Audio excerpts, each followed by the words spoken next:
Here's what we're going to do today. We're going to do this leap of faith animation and set up with code, dive into hay, get up, get out of the hay. It also works for assassinations as well, but we don't have any assassination animations. Our animation was kindly given to us by a friend, Tess. It's free, but I've linked their Ko-fi in case you want to donate.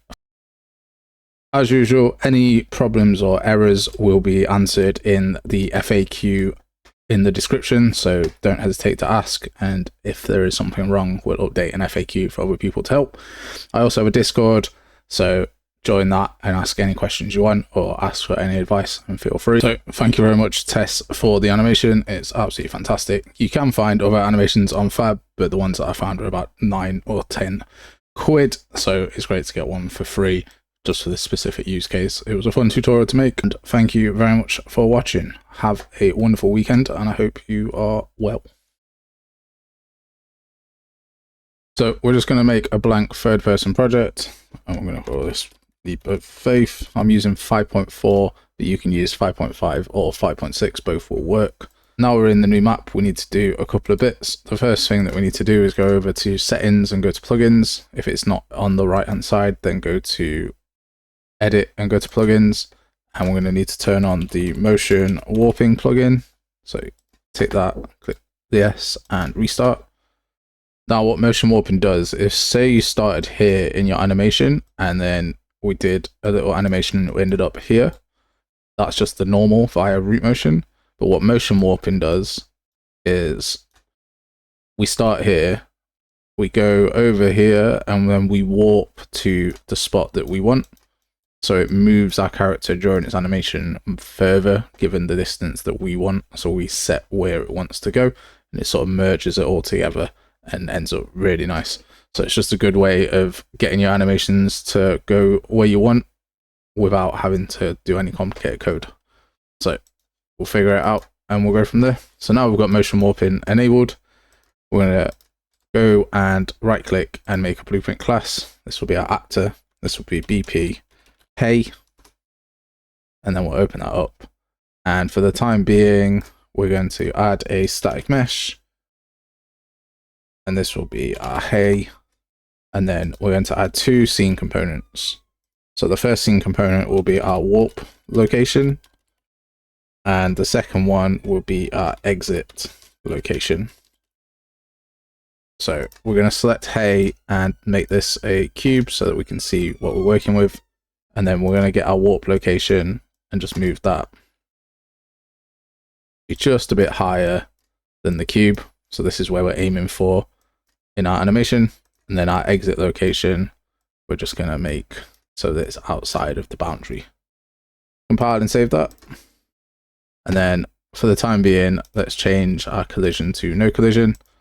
Compile and save, go to third person. This just means that for the time being, when we start in our level, so we're going to press Control Space to get to this content drawer, drag it out into our level, and then we can play, or I like to right click and do play from here. And now we can warp through it, which is what we want just for the time being. While we're here, we're going to just make this wall a bit bigger. So select the scale object, you can just press R to get to it quickly. And select the wall and just make that quite a lot bigger to be the size of that. And that's fine. All right, next, Control Space. We're going to open up BP third person and come down to this jump part just here. And the first thing that we're going to do is just move jump out a bit further, because we're going to need some space. And then we're going to make a new function. And this function will be called trace for parkour objects, because this isn't just for jumping into hay. We're going to also set this up so you can customize it and use it for doing air assassinations as well. So from trace for parkour objects, we're going to need to do a trace. This trace is special. We're going to do a box trace by channel, and then we're going to get our character mesh, and we're going to get the socket name. the socket location. And the name of that will be root and the start. So we're going to plug that into start, and that is our mesh. In between its feet is the root, and that's where our location is going to start. Then we're going to get at to location. We're going to get at to rotation. Get forward vector. And we're going to do a multiply. And from the end of this multiply, do a plus. We need to press Control and bring this down to the bottom pin. And then from get socket location, connect that to the top pin. And then connect that plus to end. If we right click the bottom pin here, we're going to convert this to a float single precision. And then we're just going to put in 1000 here. And now this here, so I'm going to select it and press C. This is the length of our trace. So this is how far in advance it goes. I'm also going to select get at to rotation and press Control and D. And then I'm going to plug that into orientation.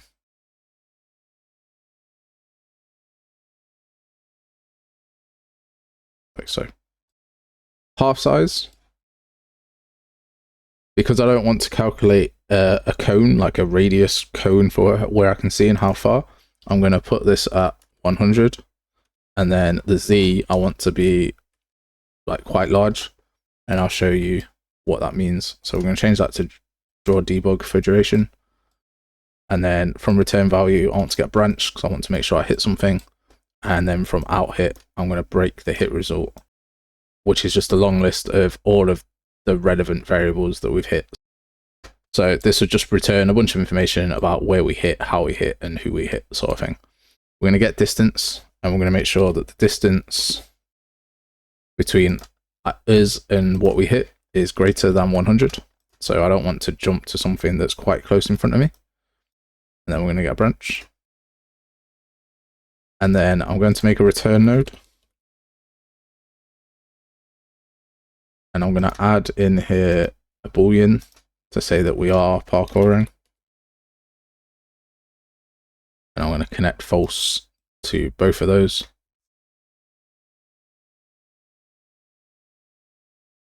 And then in the event graph, we're going to just get trace of parkour objects, plug that into started, and from parkouring, let's get branch. And then if that's not true, we'll do a jump. And if it is true, we'll also do a jump, but we'll do something else afterwards as well. So compile that. And now when we jump, you see the little box trace. So that's the sort of radius that we can do. So if it's not in this angle from where I'm looking, then we're not going to catch it. Okay, and it's turning green because it's colliding with something that's blocking the visibility channel. So we're going to sort that soon. But first, we need a blueprint interface. So we're going to right click and get a blueprint and get a blueprint interface. Call this BPI parkour. And then we're going to open that up and we're going to say get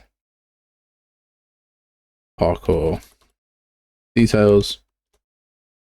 And then as an output, I need a vector, and this will be the warp to location. And then I need to have another vector because this will be our exit location. And then I want a boolean to say that we are doing it to an environment, so doing it to hey or doing it to a person. I'll compile and save that. I'm going to go to BP hey, go to class settings, and we'll add this interface of our parkour.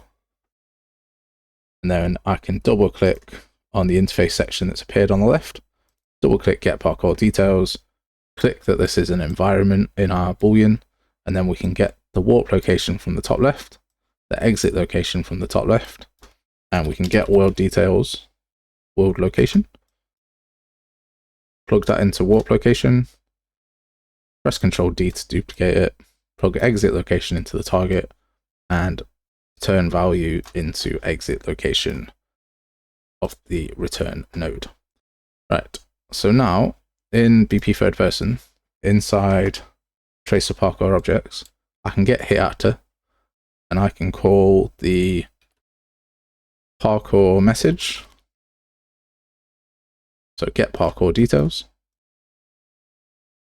And this will give me the locations, the warp location, the exit location, and the environment. And what we're going to do is we're going to get our warp location, warp 2 location, and we are going to break it. And then I'm going to also right click and get actor location. And then I'm going to right click return value and split that again. And we are going to minus the Z's from each other. This will give me the distance on the wall. So it will tell me how high the wall distance is. So I want to check if it's more than or equal to 1000 as a starting point. And then I want to get a branch. I'm going to get a return node. And if it isn't bigger than 1000, we're not going to do anything. And then I want to add our motion warping component that we had. So go to the top left, add motion warping, and then we're going to get motion warping, and we're going to add or update warp target from location. And we'll make that true. And then this is the warp 2 location.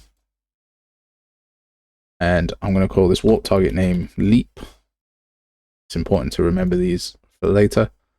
And then I'm going to get a branch.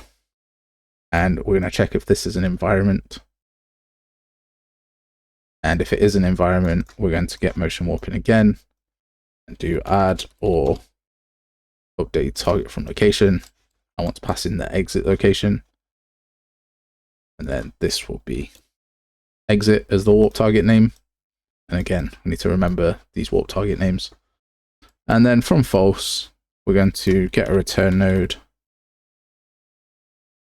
and connect the add or update warp target, except this time we will be parkouring because we'll either be going to an enemy to assassinate them or to an object to do a leap of faith. So what we also need is to calculate how fast the animation plays. So we're going to get our character movement. We're going to get the gravity scale.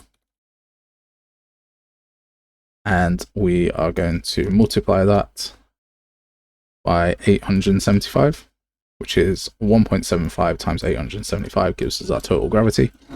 And then we're going to divide that by the wall height. So the wall height is our minus value here. So we're taking away where we are in the world compared to the Z value of our object that we're going to. Then we're going to multiply that by 2 and divide them together. And then I want to get the square root of that value and plug that into this return node. If I select this return node, I also want to add an actor and get an object reference. And this will be our new camera actor. And I'll show you why we need this in a sec. We want to get a select here because if it is not a environment or object reference, then we don't want to do anything. But if it is, then I want to get this hit actor and pass it into true. Compile and save that and go back to the event graph. And now from this jump, we want to get a play montage, put the mesh into the in-skeletal component, and then the return value here from trace for parkour objects goes into the play value. So we're going to change the name here on our function of trace for parkour objects to play rate to make it make more sense. And then we'll pass that into play rate. Right, let's grab an animation. So we're going to go to content draw. We're going to get our import animation. So downloads. I want to get the leap of faith that we had that was kindly given to us by Tess and SK mannequin, we're going to import all just there. So with this selected, I'm going to right click it and create an anim montage. And then with this selected, I'm going to click the little arrow to add it here. Now, technically, we're sort of good to go, but it'll be all funky and horrible. So we're going to open up Leap of Faith to start with. We're going to come to Asset Details and turn on Root Motion, which is what we need to do to make it move without animation. And then, if I open up this Leap of Faith final, I'm going to add a new notify track. And then on the first track, I'm going to add a notify state and for motion warping.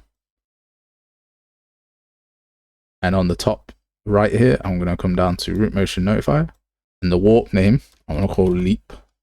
So if we look at the animation, if I find the character, we are jumping off here and leaping, and just about here I want to make sure that I am not warping to the location anymore, because this is where I'm falling.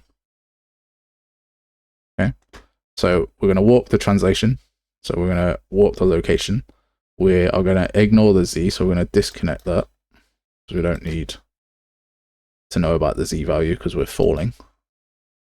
And then I don't want to rotate towards the warp location. I want it to look more natural as I dive in. And then secondly, here, I'm going to have a new one. So an add a notify state again, a montage window.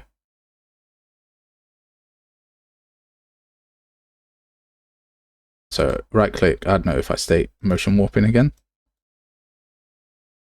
And we want it to start warping here towards the exit. Because you see we're exiting it just here. So again, I'm going to do root motion notifier, warp translation. We're going to ignore Z. This time we are going to warp the rotation because we want to rotate towards where it is. And I want the rotation type to be facing, and we'll leave it as slurp. But one thing I did change was this should be exit. So warp target name needs to be exit. And we can save that.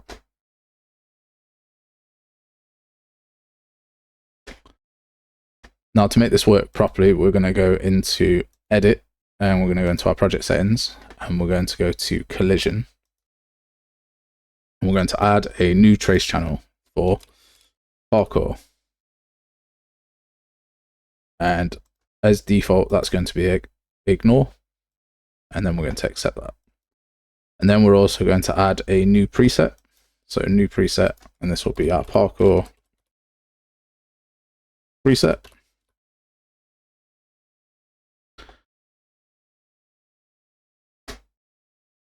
And the query enabled is going to be query and physics. So collision enabled, query and physics. Object type will be pawn. And then we are going to be blocking the parkour channel. And we're going to click accept on that.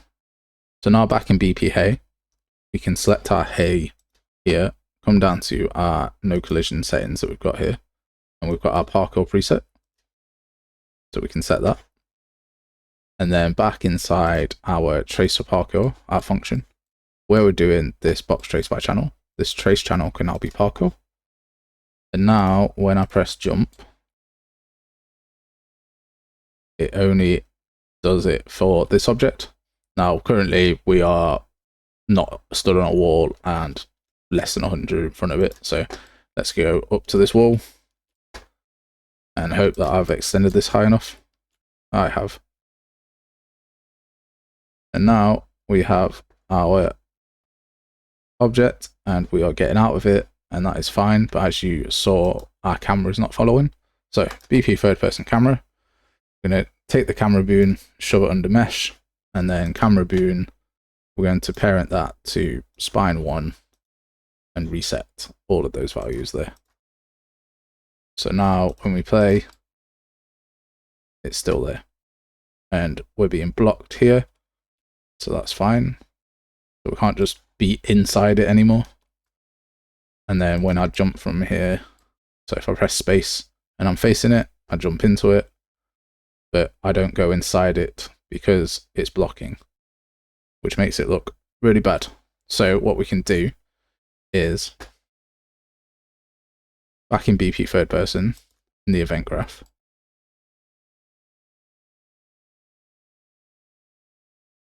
this new camera actor is only ever going to be valid if it's a environment. So we're going to drag off here, again, is valid. And then as soon as we start doing our leap of faith, we're going to get our mesh and our capsule component. And we're going to set collision response to channel. And the channel is going to be the pawn channel, because that's what our mesh is. And we're going to ignore it on both. And then we need to duplicate this node again. And when the animation is completed, we're going to then set it to block again. So go back to third person and we can test this again. And this time we should end up inside the actual object. There we go. As you can see, our camera goes a bit funky until we step out of it. So what we can do for that is we can go to BP Hey and we can add a spring arm. And we can add a camera. We can go to our viewport. And if I make this spring arm, so we select spring arm, and we can make this say 1000. And then we can rotate it to be right at the top, right in the middle. Just move your spring arm up so it's not inside the actual object. And then set your spring arm target length, probably like 500 will do, honestly. There we go. So now it's more in the middle. And then in BP third person character, so then we can right click and get player controller. And we can do set view target with blend. We can get this actor and put it in here.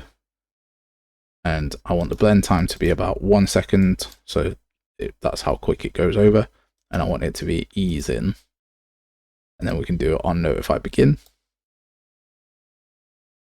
But again, only if the actor is valid, because that way it's an environment. And then get the get player controller and set view target with blend. Press Control D. And then this new view target, just make this a self-reference. Then put this on completed. So once the animation is completed, it goes back to being our character. And then we can test this to see how it looks. So right click, play from here. I'm going to dive in. It won't do anything because I forgot to set the montage notify, so that's fine. So we'll go to leap of faith. We'll right click, add a notify. We want to add this montage notify, and this will be control camera. You want it around here where it's falling. It takes 1 second to ease in.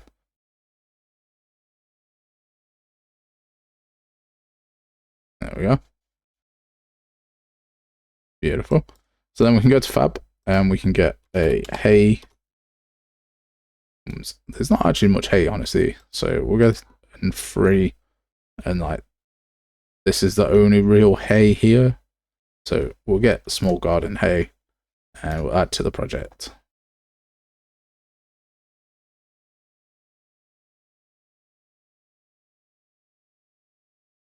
And then there's a problem with this hay. There's nothing in Life's Easy, obviously. It's absolutely massive and it's upside down. The other problem is that it's hollow as well, which is a bit more annoying, but we'll sort the bits that we can sort. So go to modeling, go to Xform, go to transform, and then we're going to rotate it so it's correct. And then I'm going to shrink it by 0.5. That's probably still too big. So we'll make it 0.25. That's a good size. Complete that, bake it, click accept. And then we can delete it, go to BP Hey, select Hey, and then we can find the small garden Hey, and just make sure you adjust the exit locations on this, and the warp location is fine as well. And the rest should be fine. So now I've got our haystack. We can come up here, click on here, dive in, then we get out. And then if we want it on a character, we can do content, right click, blueprint class, get a character, EP, enemy for instance, and we add the class settings of our parkour, BPR parkour. It's not an environment, but we want to be able to warp to the location, so we're going to add a new scene component, add that to the mesh. This will be a assassin reference. And get parkour details, air assassin reference, get world location, pass that into warp to location, compile that.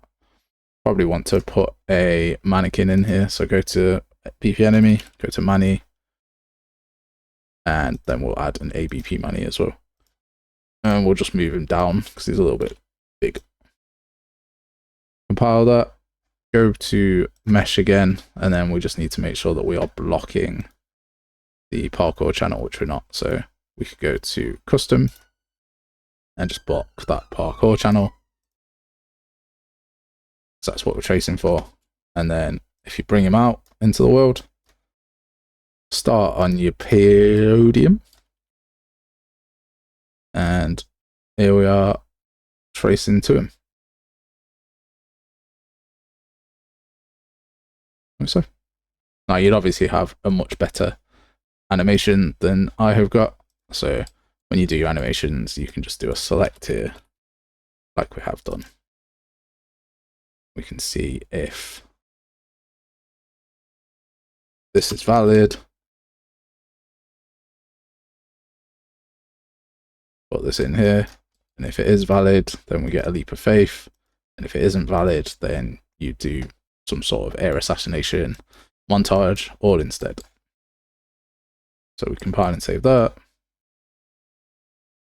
And that is our setup. Few nodes, good animation, and you've got a really easy way of doing air assassinations and leaping from great heights. So thanks for watching.